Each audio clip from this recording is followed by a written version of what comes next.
ito mga kababayan, April 13. Uulitin ko po, nandito tayo ngayon sa Plaza Salamanca dahil magkakaroon po tayo ng lakad papunta nga Supreme Court upang hilingin sa Supreme Court na aksyonan ang habeas corpus petition para kay Tatay Digong, ang pagbaba ng presyo ng langis at ang pagpapauwi kay Tatay Digong, ang oil deregulation law ay hiniling din po natin na maibasura.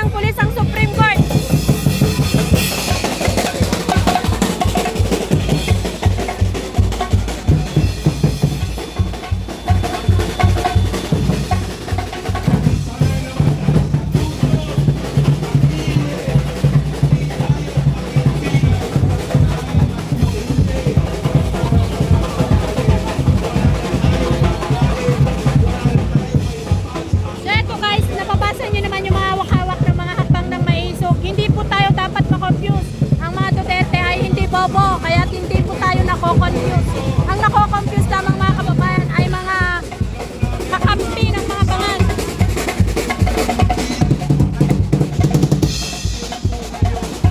Wala silang ipaglalaban kasi sila mismo nilalakaw yung kapan ng bayan.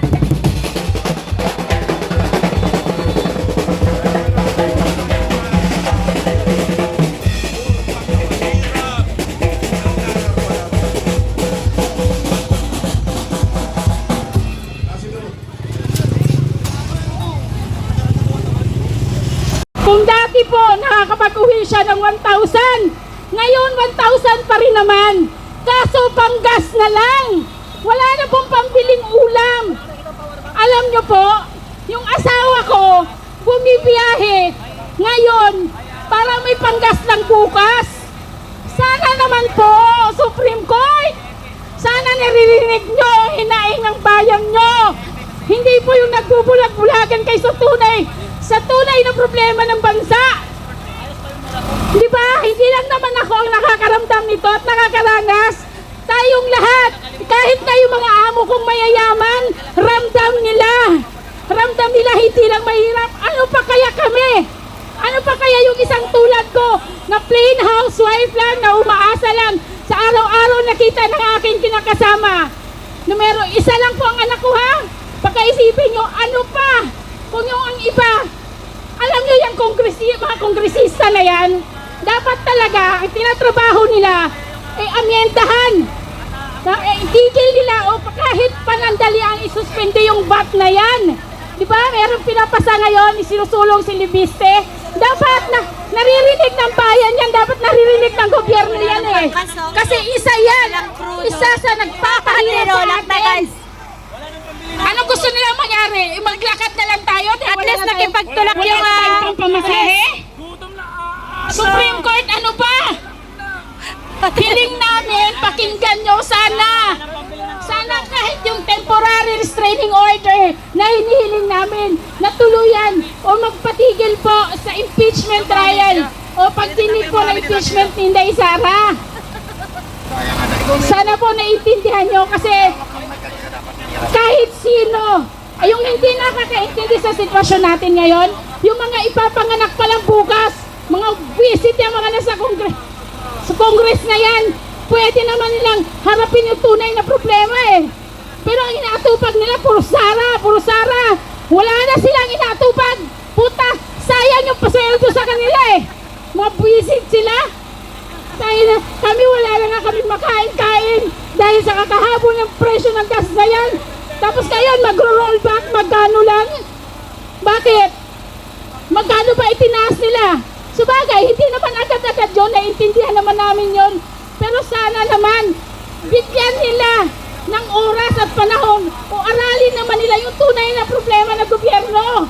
Hindi yung nagmamaang-maangan sila na nila kahit alam naman nila talaga na may mali eh. Kaso, wala eh, nakatanggap na eh. So ano, ganon-ganon na lang. Paano naman kami?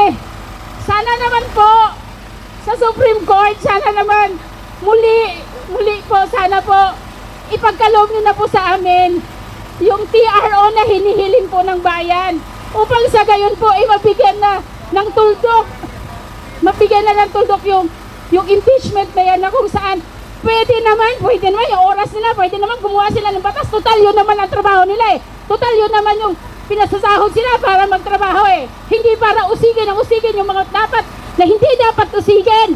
Naniniwala po ba kayo sa nararamdaman ko? Nabubwisit po ako sa gobyerno.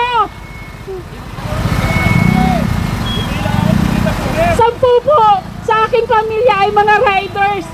At yun ang problema. Na dapat pag summer, ang pinoproblema, init lang ang araw. Pero ngayon, putang ina, gas na! Pinag-aawayan na nga yan ng pamilya eh. Pasensya na po kayo. Maraming salamat po.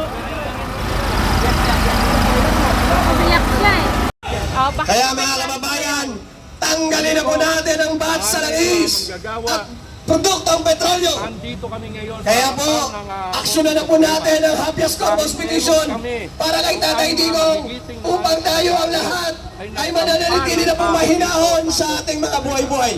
Ang habeas corpus. Kaya sa lahat po ng narinito, ng mga media natin at mga vloggers, maraming salamat po sa inyong pagkikisa upang ipahatid natin ang ating panawagan na tuluyan na po nating wakasan ang excise tax at VAT.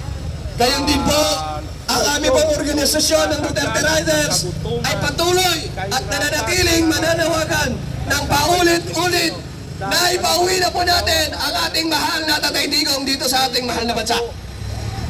Kaya po maraming salamat po muli sa lahat po ng naririto at mabuhay po ang bawat isang lumalaban para sa ating mahal na bayan. God bless po sa ating lahat. Maraming salamat kasama ang onin ng Duterte Rider supporter. Ang ginagawa po naming protesta ngayong araw ay protesta ng sambayan ng Pilipino sa pamumuno ng hakbang ng maisong